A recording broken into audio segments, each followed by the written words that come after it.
다 같이 일어나셔서 하나님께 예배를 드리겠습니다.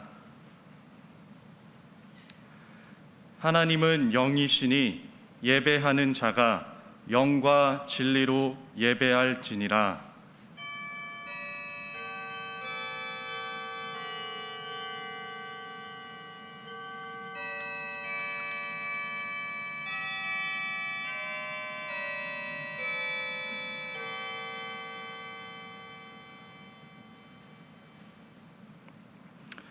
오호라 너희 모든 목마른 자들아 물로 나아오라.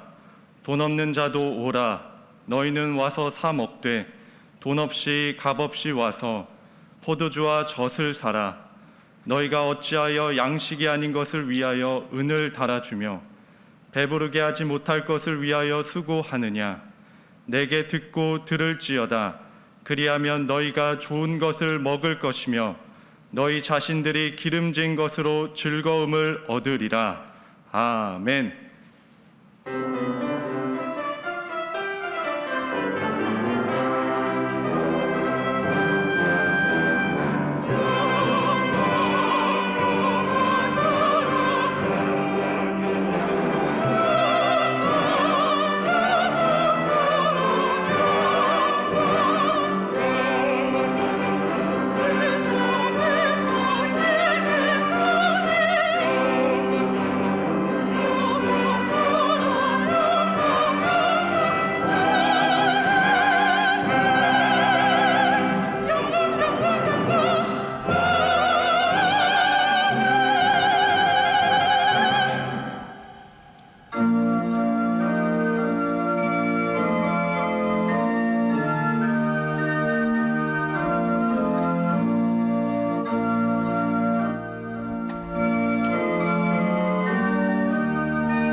만군의 여호와여, 주의 장막이 어찌 그리 사랑스러운지요.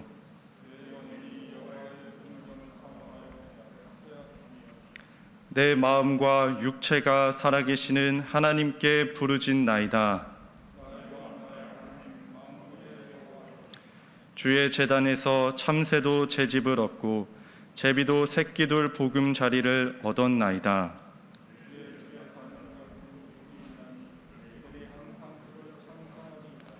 주께 힘을 얻고 그 마음에 시온의 대로가 있는 자는 복이 있나이다.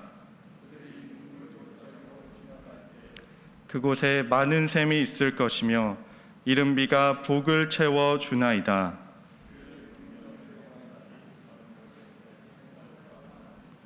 악인의 장막에 사는 것보다 내 하나님의 성전 문지기로 있는 것이 좋사오니 아멘. 나는 전능하신 아버지 하나님, 천지의 창조주를 믿습니다. 나는 그의 유일하신 아들 우리 주 예수 그리스도를 믿습니다. 그는 성령으로 잉태되어 동정녀 마리아에게서 나시고 본디오 빌라도에게 고난을 받아 십자가에 못 박혀 죽으시고 장사된 지 사흘 만에 죽은 자 가운데서 다시 살아나셨으며 하늘에 오르시어 전능하신 아버지 하나님 우편에 앉아 계시다가 거기로부터 살아있는 자와 죽은 자를 심판하러 오십니다. 나는 성령을 믿으며 거룩한 공교회와 성도의 교제와 죄를 용서받는 것과 몸의 부활과 영생을 믿습니다. 아멘. 불꽃 같은 눈으로 인생을 감찰하시며 사람의 마음과 생각을 꿰뚫어 보시는 하나님, 주님 앞에서는 의로운 자가 있을 수 없고 그 어떠한 은밀한 죄도 숨길 수 없음을 알고 회개합니다. 이번 한 주도 돌이켜보면 부끄러운 날들이 많았습니다.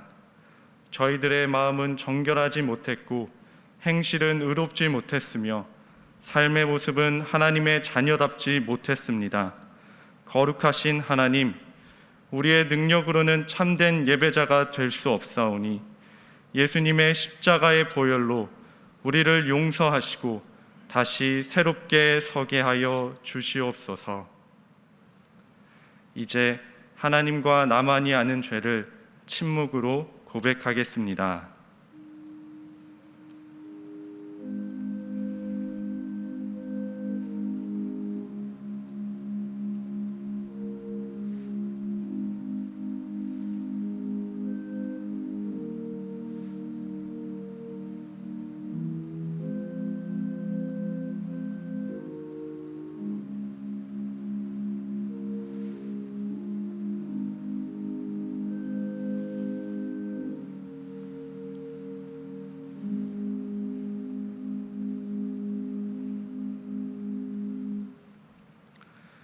이에 여자에게 이르시되 내 죄사함을 받았느니라.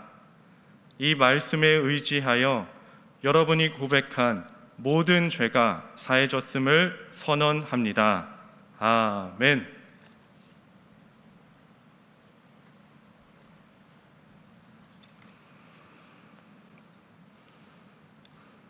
전지전능하시고 사랑과 은혜가 풍성하신 하나님 아버지요, 오늘 저희들에게 거룩하고 기쁜 주일을 허락하여 주시고 또 코로나19가 죄와 확산되는 불안한 사태 속에서도 저희들 각 가정에서 우리 주님을 사모하며 마음을 다하여 정성을 다하여 온라인 영상 예배를 드리게 하여 주신 은혜 감사를 드리옵나이다.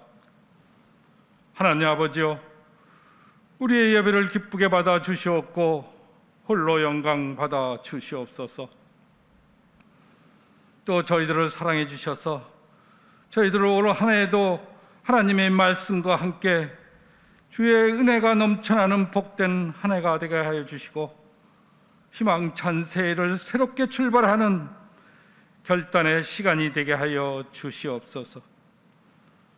사랑의 하나님 아버지, 부족하고 연약한 저희들 늘 하나님 말씀대로 순종하며 산다 하면서도 때로는 하나님 뜻대로 하나님 말씀대로 순종하며 살지 못하고 우리의 육신의 정욕과 안목의 정욕과 이생의 자랑으로 살아가며 많은 죄와 허물 가운데 살아왔음을 오늘 참회의 기도를 통해 저희들 고백했습니다. 하나님 아버지요, 저희들을 불쌍히 여겨 주시옵고 긍휼을 베풀어 주셔서 우리의 모든 죄를 우리 주님의 십자가의 보혈로 정결케 하여 주시옵소서. 또 오늘 하나님의 귀한 말씀을 통해 저희들 성령 충만함을 더해 주시옵고 굳건한 믿음 가운데 세워주셔서 저희도 우리 예수님의 발자취를 따라가는 거룩한 삶 살게 해주시고 이 세상의 빛과 소금의 역할을 잘 감당케 하여 주시옵소서. 은혜의 하나님 아버지, 올 한 해 저희들 굳건한 믿음 가운데 서기 원합니다. 하나님 아버지여, 함께하여 주시옵고 코로나19 강풍 속에 모든 불안과 염려는 다 내려놓게 하여 주시고 먼저 하나님 나라와 그 의를 구하게 하여 주시옵소서. 또 어떠한 어려움과 힘든 가운데에서도 저희들 낙심치 않게 해주시고 우리의 믿음이 흔들리지 않도록 붙들어 주시옵소서. 오직 우리 주님만 바라보며 변치 않는 신실한 믿음 가지고 온전한 믿음 생활할 수 있도록 믿음의 믿음을 더하여 주시옵소서. 입술로만 말하는 믿음이 아니라 행하는 믿음을 허락하여 주시옵소서.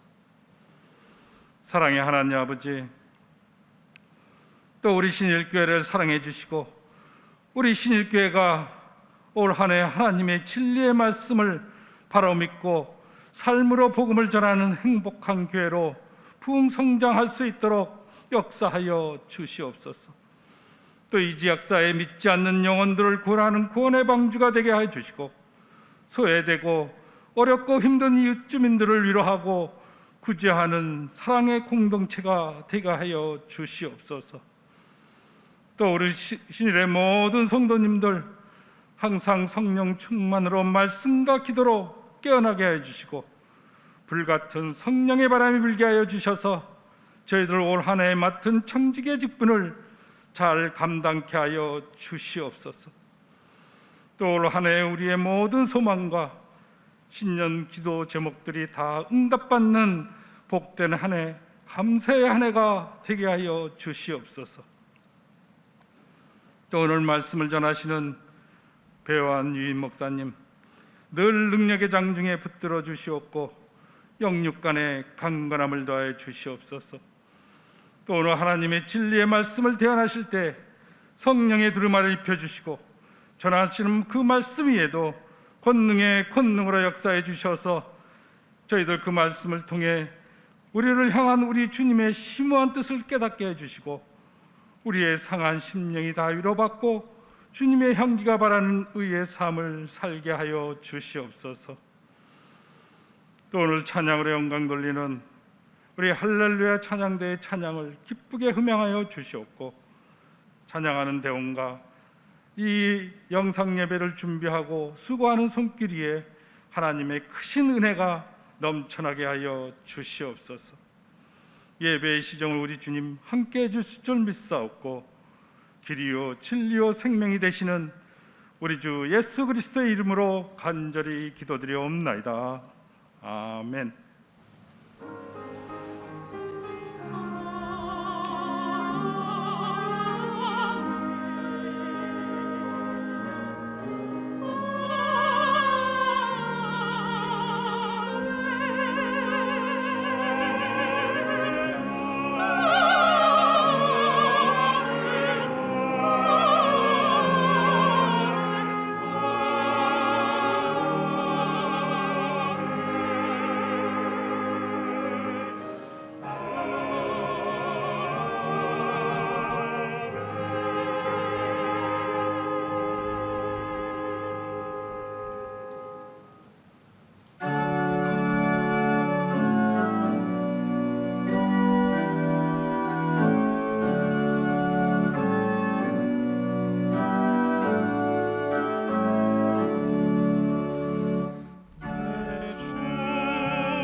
오늘도 귀한 주일을 맞이해서 각 가정에서 영상으로 예배하시는 우리 사랑하는 신일의 모든 성도들에게 하나님의 크신 은혜가 함께 하시기를 주님 이름으로 축복합니다.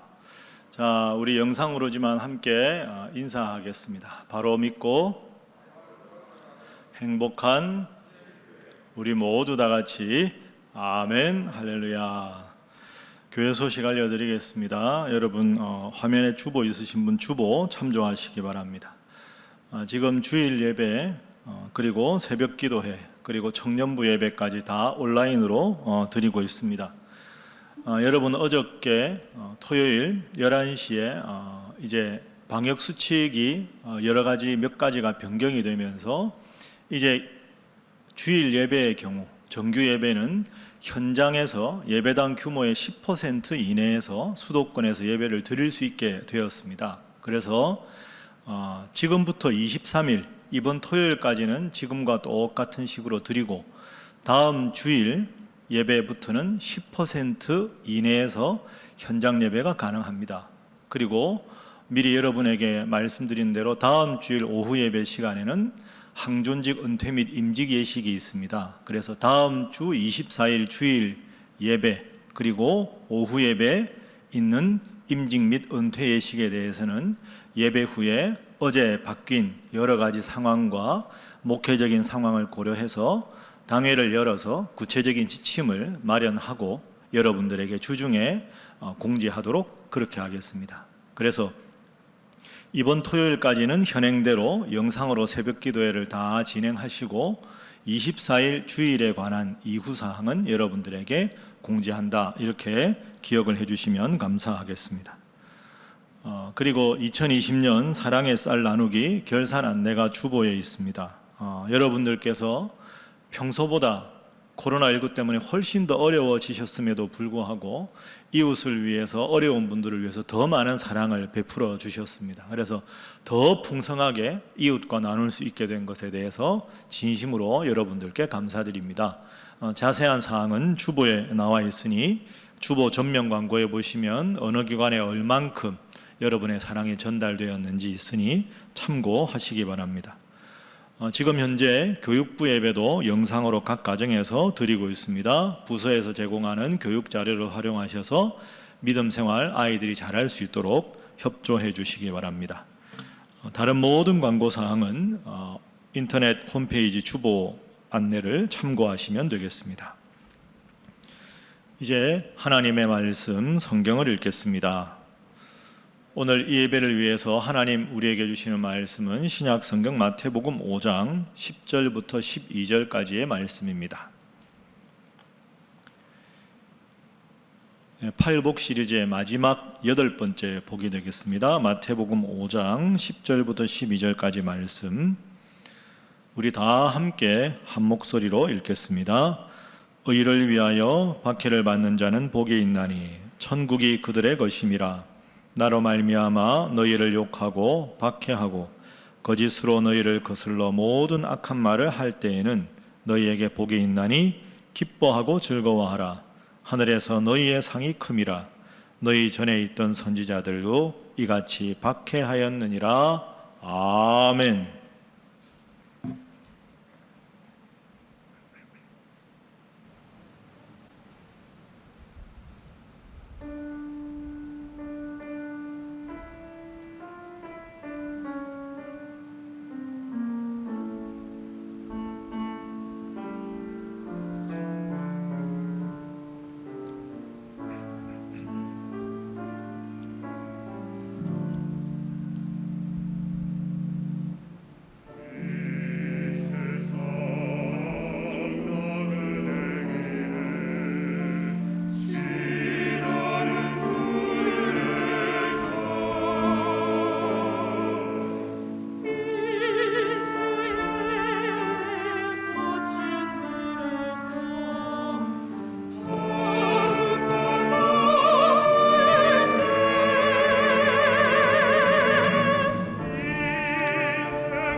우리 하나님께 영광의 박수를 올려드리겠습니다. 우리가 세상을 살아가면서 어떻게든 좀 피하고 싶어 하는 게 있는데 그 중에 대표적인 게 고통입니다. 인생에 고통이 없을 수가 없다 하는 것을 머릿속으로는 다 알고 있는데 막상 그 고통을 당하게 되면 참 부담스럽고 힘이 드는 게 고통이지요. 그런데 우리가 인생에서 당하는 고통도 가만히 보면 두 가지 종류가 있습니다. 첫 번째는 내가 잘못해서 당하는 고통이 많습니다. 내가 게을러서 공부를 안 해서 시험 점수가 나빠져서 압박을 받는 고통, 내가 누군가에게 거짓말을 해서 그 대가로 나에게 찾아오는 고통, 이런 건 변명의 여지가 없습니다. 내가 잘못했기 때문이지요. 그런데 두 번째 종류의 고통이 있습니다. 그것은 억울하게 당하는 고통입니다. 내가 잘못한 게 없는데 억울하게 나에게 고통이 찾아올 때 참 견디기가 힘듭니다. 답답한 마음이 듭니다. 그런데 여러분, 오늘 본문 말씀 보십시오. 오늘 본문은 예수님께서 산상보훈으로 팔복을 말씀하신 것 중에 8번째 복입니다. 이 8번째 복이 억울하게 당하는 고통, 박해에 대한 그런 복입니다. 그리고 산상보훈의 8가지 복 중에서 무려 3절에 걸쳐서 제일 마지막 이 복을 힘을 주어 강조하고 있습니다. 억울하게 당하는 고통이 왜 복이 될까? 예수님께서 과연 뭐라고 말씀하시는가? 오늘 본문 말씀 10절부터 12절 말씀 제가 다시 한번 읽어보겠습니다. 이를 위하여 박해를 받은 자는 복이 있나니 천국이 그들의 것임이라.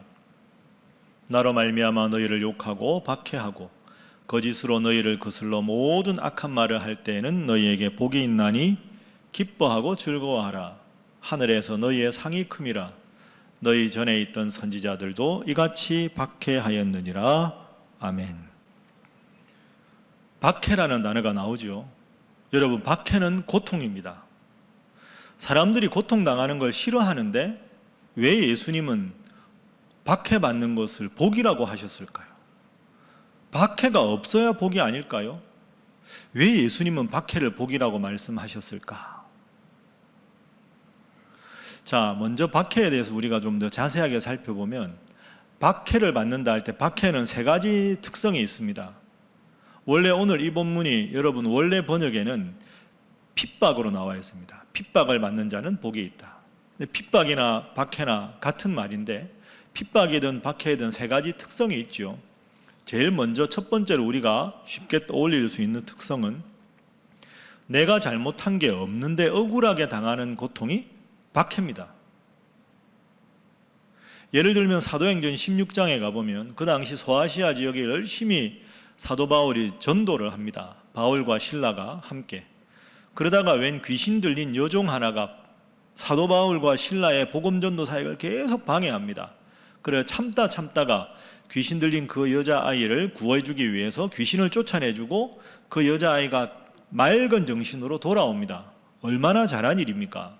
그런데 그 귀신 들린 여종 아이를 데리고 그 귀신의 힘을 빌어서 점을 치던 그 여자아이의 주인 행세하던 사람이 화가 난 겁니다.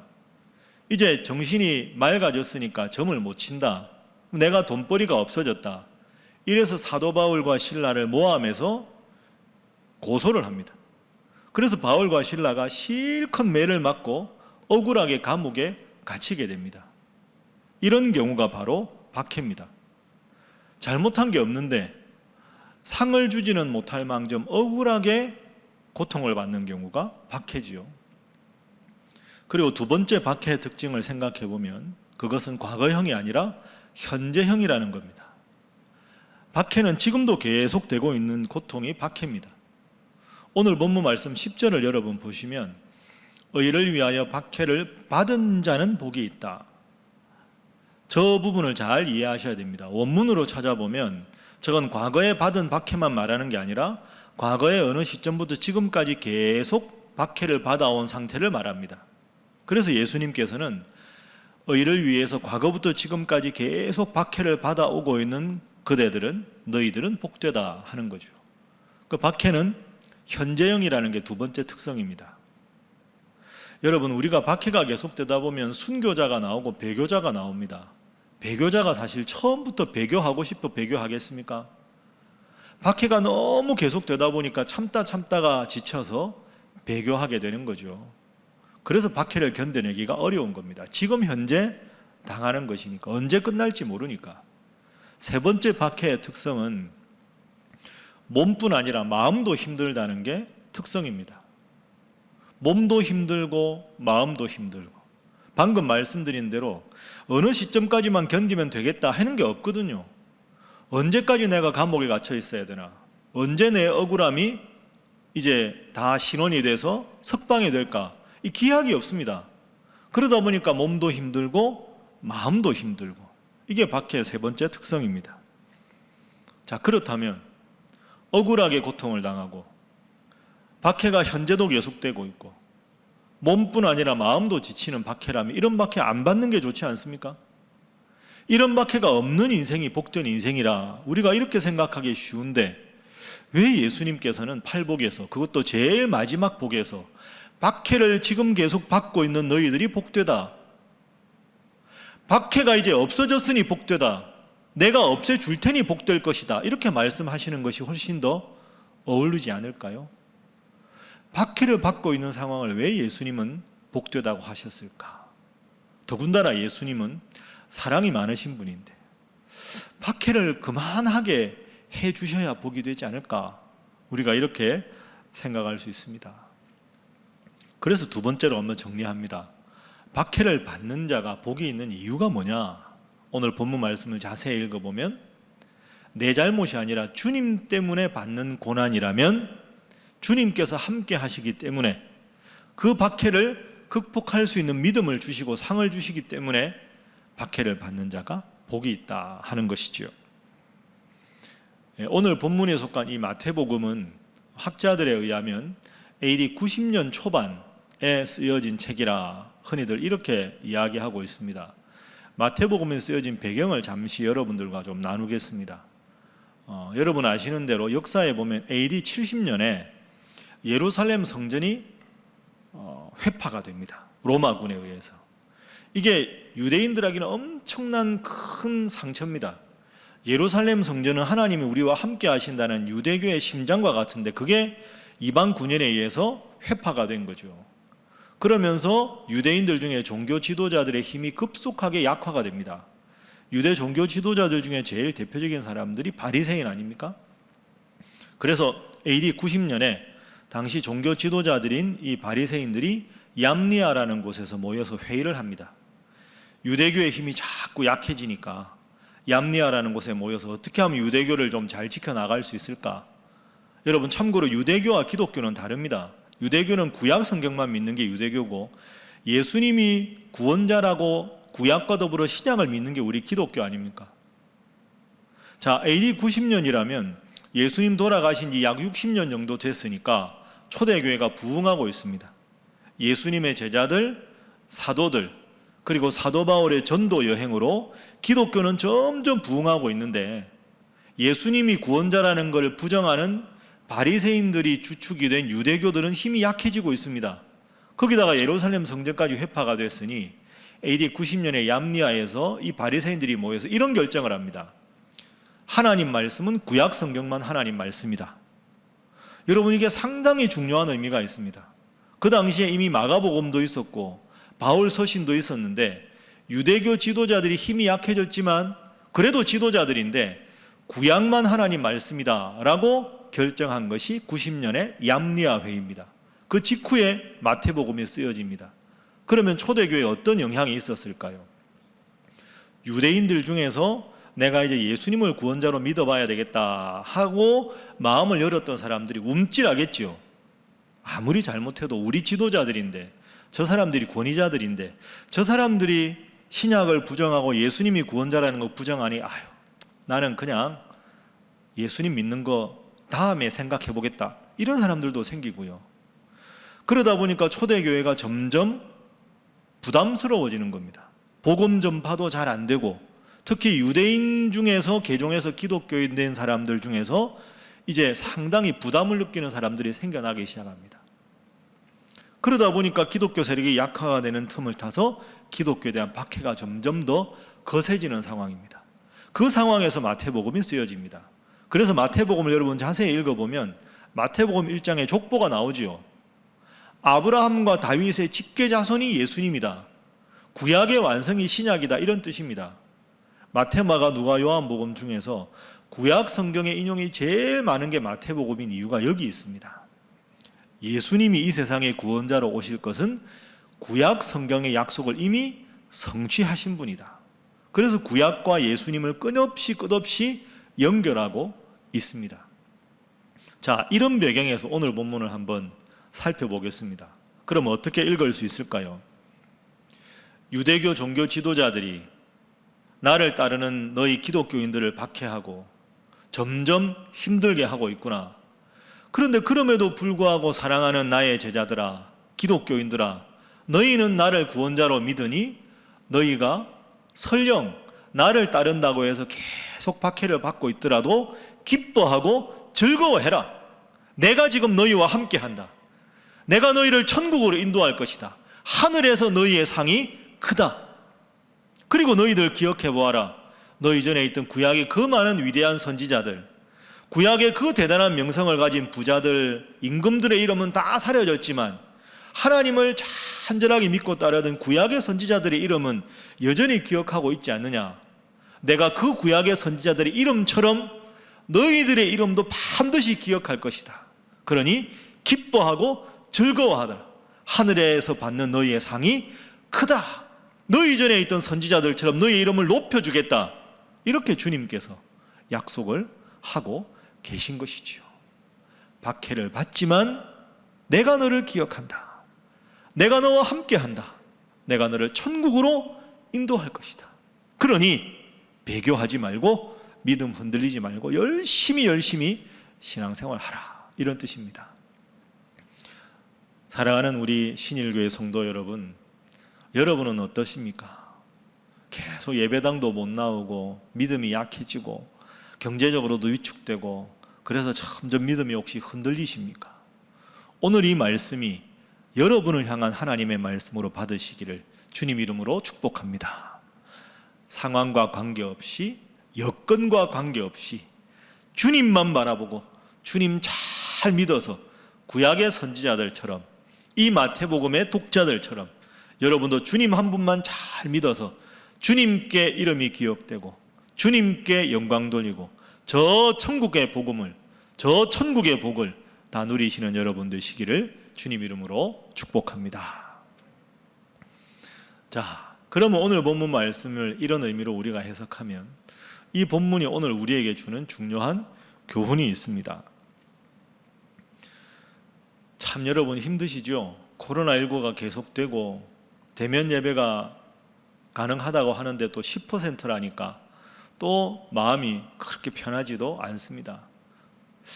언제 코로나19가 끝나서 예배당에서 온 성도들이 마스크 벗고 예배 드리고 같이 식당에서 밥도 먹고 교제하고 구역 예배도 하고 남녀 선교회도 하나, 이런 마음이 우리 속에 가득합니다.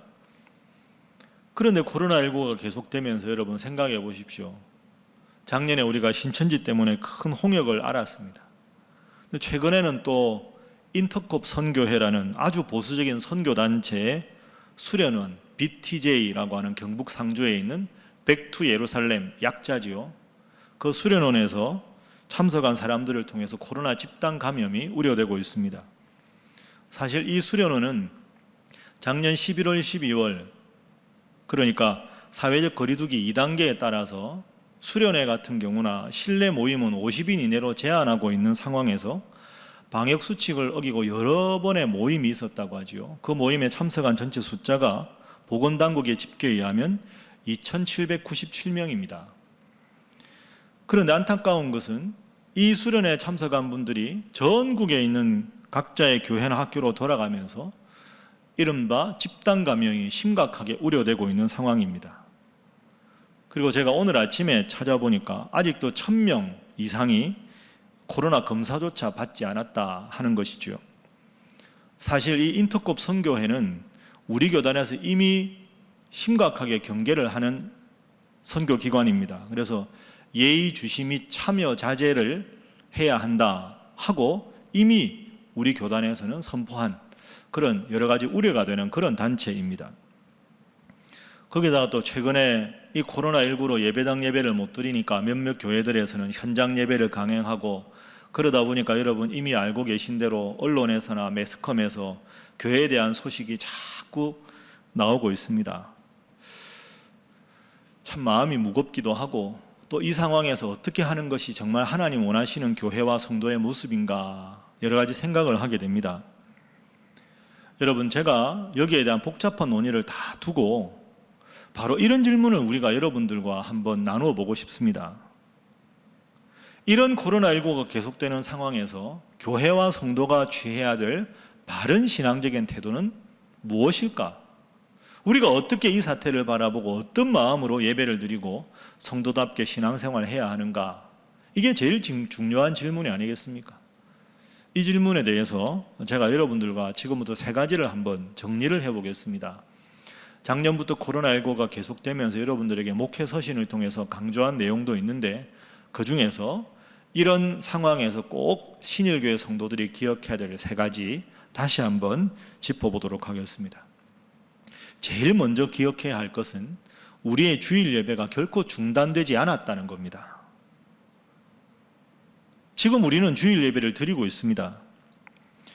주일 예배는 사실 예배당에 모여서 성도들과 함께 예배를 드리는 것이 원칙입니다. 그러나 우리가 지금 처한 엄중한 상황 때문에 예외적으로 한시적으로 때로는 영상으로 때로는 예배당 출석 인원을 제한해서 예배를 드리고 있습니다. 그러니까 주일 예배를 가정 예배로 대체한 게 아니라 주일날 예배당에서 성도들과 함께 드리는 예배가 부득이한 상황으로 되지 못하기 때문에 각 가정에서 주일 예배를 드리는 것이지요. 큰 차이입니다. 주일 예배를 가정 예배로 대체한 게 아니라 주일 예배를 각 가정에서 영상 예배로 계속하고 있다. 이렇게 우리가 기억을 해야 합니다. 그런 여러분, 지금 각 가정에서 주일 예배를 드리는 분들 훌륭한 분들입니다. 각 가정에서 드리는 사적인 가정 예배가 아니고요. 각 처소에서 예배를 드리지만 교회 공적인 예배 순서를 따라서 공적인 예배에 참여하고 있다. 이렇게 우리가 이해해야 합니다. 여러분, 그리고 주일에 교회에 와서 예배를 꼭 드리고자 하는 것은 귀하고 아주 좋은 마음입니다. 그러나 동시에 예배당에서 나와서 드리는 예배만 참된 예배고 집에서 드리는 예배는 예배가 아니라는 생각도 좁고 잘못된 생각입니다. 그래서 지금 우리가 생각할 것은 주일 예배를 예배당에서 드리지 못하는 것이 외부의 압력과 박해에 의한 것인지 사회의 공익과 공공의 질서를 위한 것인지를 구분해야 합니다. 외부의 반기독교적인 세력이 압력을 행사해서 예배를 드리게 하지 못한다면 반드시 단호하게 배격하고 예배를 드려야 합니다. 그런데 지금 이 상황은 그보다는 코로나19로 나라 전체가 걱정에 빠져 있습니다. 이럴 경우에는 보다 건강한 사회를 위한 공공의 목적으로 예배당에서 드리던 예배를 각 가정에서 영상으로 예배를 드리는 것이 보다 유익하기 때문에 그렇게 결정한 것이지요. 작년에 제가 목회 서신에서 이런 문장을 여러분에게 한번 소개해 드렸습니다. 그 후에 매스컴에서도 많이 소개가 되던데요. 예배 드리면 죽인다고 칼이 들어올 때 목숨을 걸고 예배하는 것이 신앙입니다.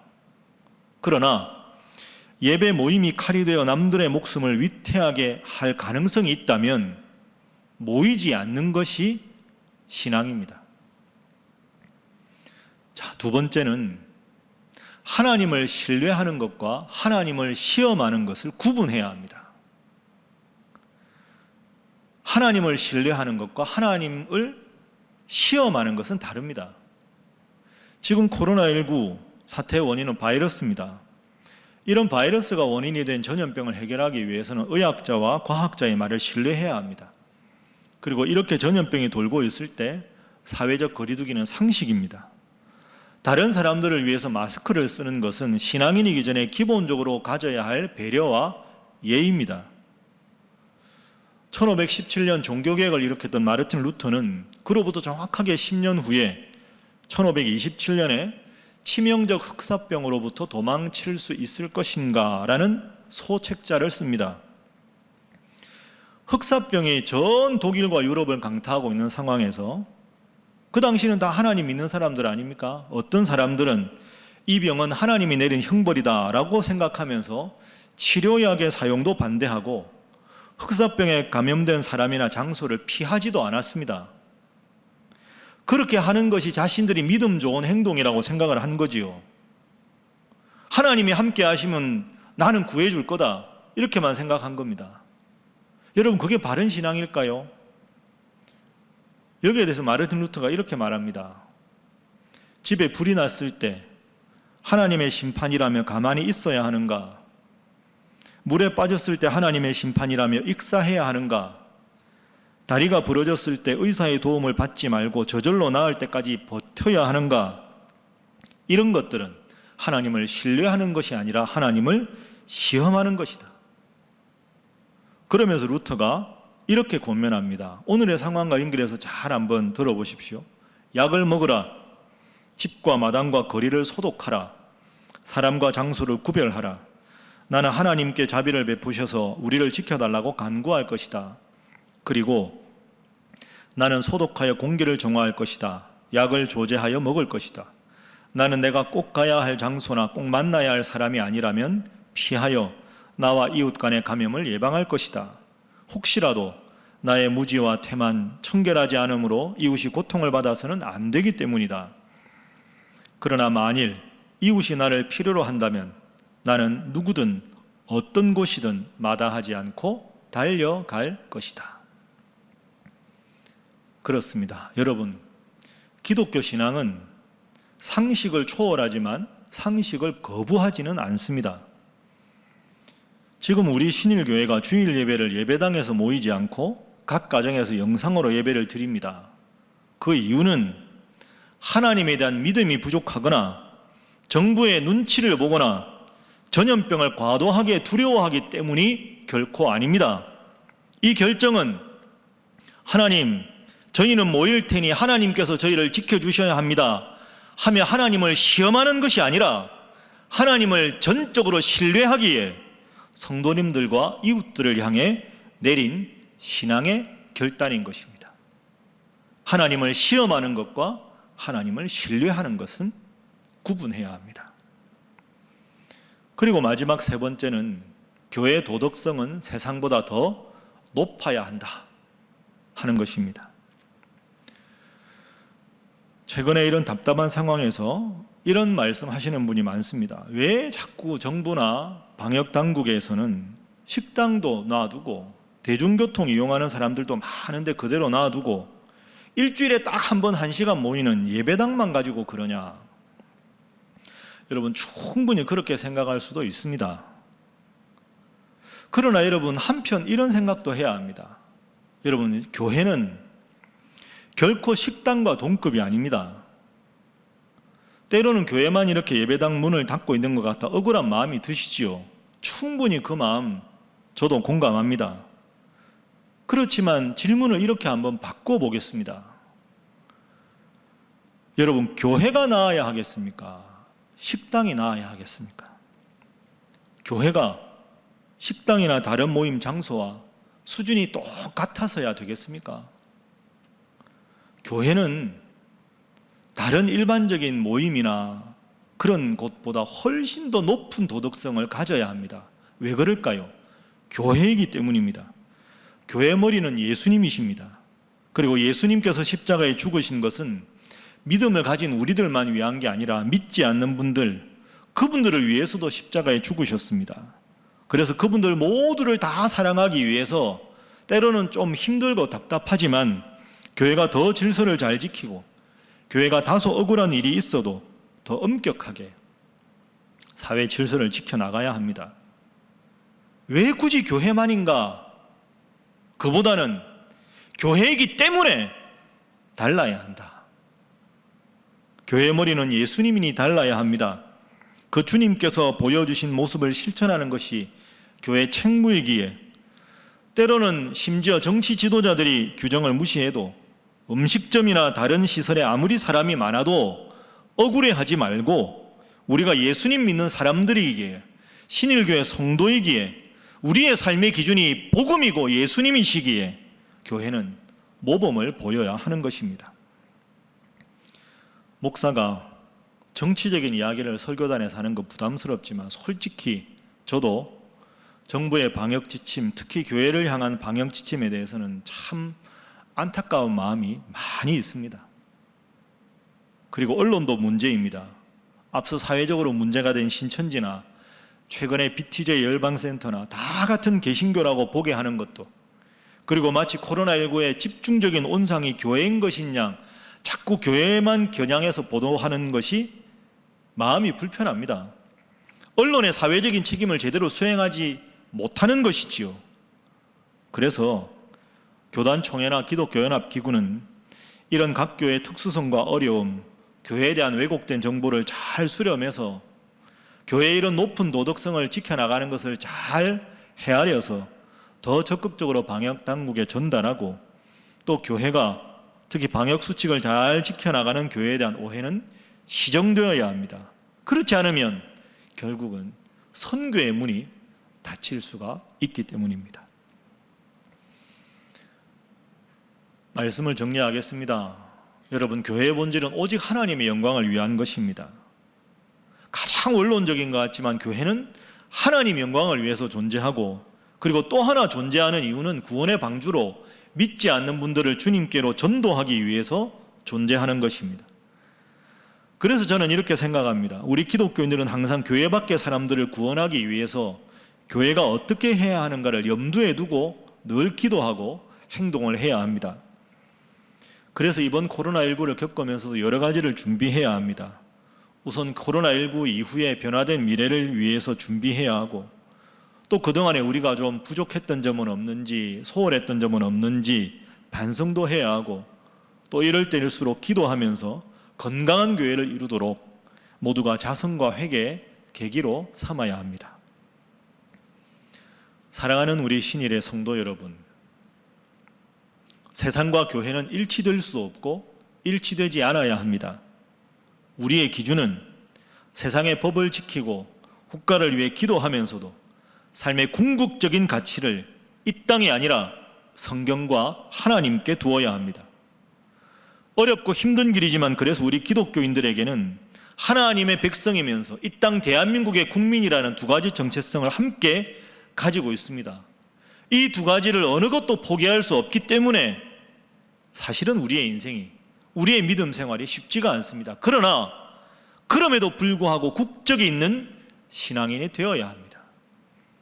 20세기 가장 위대한 신학자라고 하는 독일의 칼바르트의 말대로 한 손에는 성경을, 한 손에는 신문을, 이 두 가지를 동시에 지니고 보다 하나님을 잘 믿는 신일의 성도들로 동시에 어려움에 찬 이 나라를 위해 눈물로 기도할 수 있는 애국자 그리스도인, 어렵지만 한 손의 성경을, 한 손의 신문을 함께 붙잡고 담대한 믿음의 길 잘 걸어가시는 우리 모든 신일의 성도들이 되시기를 주님 이름으로 부탁합니다. 기도하겠습니다. 사랑의 주님, 코로나19라는 재난 앞에서 신앙인의 정체성을 지니며 바른 복음을 붙잡고 살아가기 쉽지 않은 시대 저희들 살아가고 있습니다. 성령 하나님께서 바른 지혜를 주시어 올곧은 믿음의 삶을 살아가게 하시되, 기독교인으로서 세상의 불의와 타협하지 않으면서도 이 나라를 부둥켜 안고 기도하는 애국자 우리 신일의 성도들이 다 되게 하여 주옵소서. 예수님의 이름으로 기도하옵나이다. 아멘.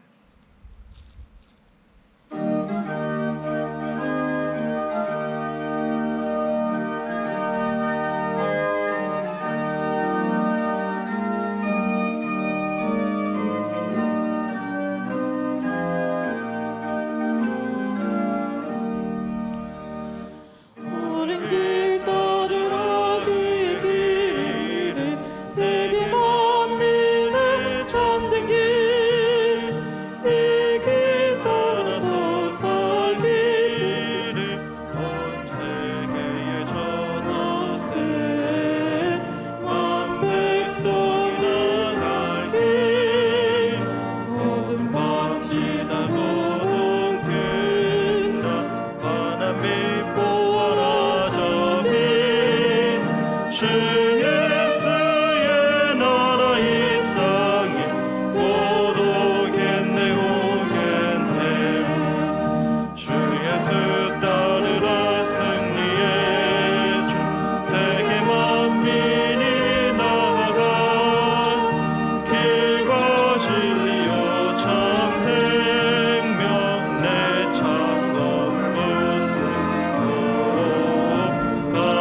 밤 지나고 동튼다 바람이 부어라 저기 주 예수의 나라 이 땅이 곧 오겠네 오겠네 고난 길에 치고 찾아온 길 많은 백성을 구한 길 모두 나와서 믿으며 온 세상이 마침내 이 진리에 살겠네 어둠 밤 지나고 동튼다 바람이 보아라 저기 주 예수의 나라 이 땅이 곧 오겠네 오겠네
사랑이 많으신 하나님 감사합니다.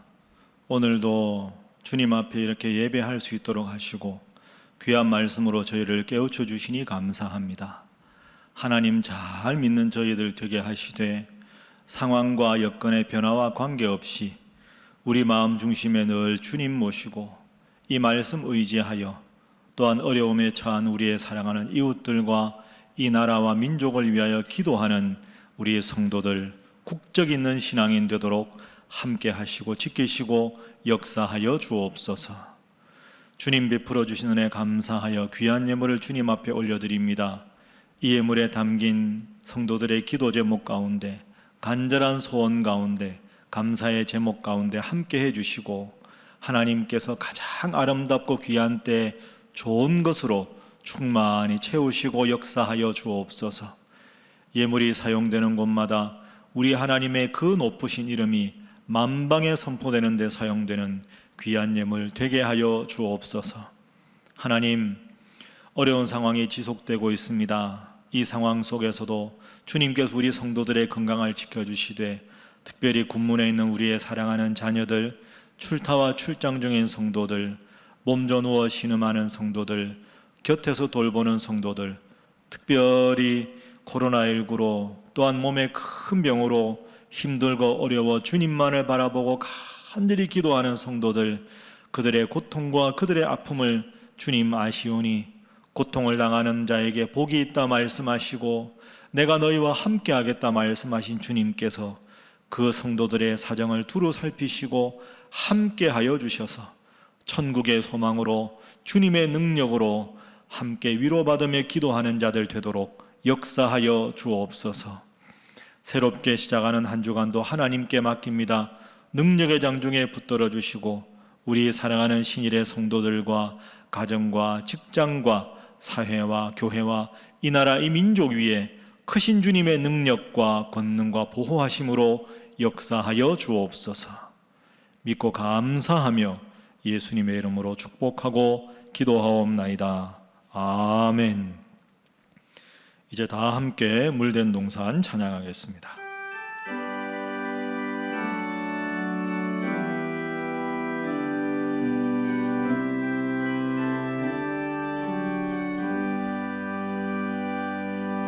주님 나를 항상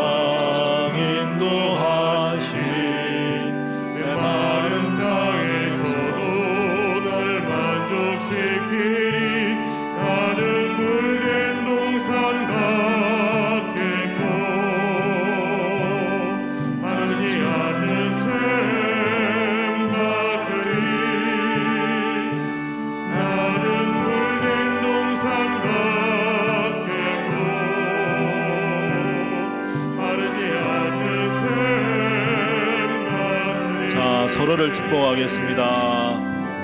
주님 너를 항상 인도하시리 메마른 땅에서도 너를 마저 지키리 너는 물린 농산 같겠고 마르지 않는 샘 같으리 너는 물린 농산 같겠고 마르지 않는 샘 같으리. 우리 하나님께 영광의 박수를 올립니다. 예. 이제 우리 교회 기도문으로 다 함께 기도하겠습니다. 환난 날에 우리를 건지시는 하나님 아버지, 코로나19로 인해 고통받는 이 땅의 생명들을 위해 간절히 간구합니다. 이미 감염되어 두려움 속에 누워있는 모든 생명들을 불쌍히 여겨 주시옵소서. 더 이상 병이 악화되지 않게 하시고 하루빨리 치료되어 건강한 삶으로 돌아올 수 있도록 고쳐 주시옵소서. 이를 위해서 밤낮으로 수고하는 의료진들을 기억해 주시옵소서. 이들의 건강을 지켜주시고 지혜와 능력을 더하여 주시옵소서. 이들이 하나님의 치료의 도구가 되게 하셔서 하루빨리 이 사태가 종식되게 하여 주시옵소서. 특별히 이 땅을 중보하며 하나님의 대리자로 부르신 교회를 위해서 기도합니다. 어려운 이 시기에 주님의 모든 교회들이 합심하여 기도하게 하옵소서. 약하고 병든 자들을 만나시고 고치셨던 예수님의 사랑과 능력이 오늘의 교회를 통해 나타나게 하옵소서. 코로나19로 인한 무분별한 공포와 혐오, 차별과 외면을 거부하고 평안과 담대함, 위로와 포용, 연합과 평화를 이루어 나가게 하여 주시옵소서. 그 어떤 환난에서도 우리와 함께 하시고 치유하시는 예수님의 이름으로 기도드립니다. 아멘. 지금은 우리 주 예수 그리스도의 은혜와 하나님의 사랑하심과 성령님의 교제하심이 이 땅에 발을 딛고 살아가고 있으나 눈을 들어 하나님을 찾고 하나님의 뜻대로 살아가고자 다짐하는 사랑하는 신일의 모든 성도들과 이 땅의 교회들과 우리의 사랑하는 조국 대한민국과 사랑하는 선교사님들과 그분들의 사역 위에 지금부터 영원히 함께 하시기를 간절히 축원하옵나이다. 아멘.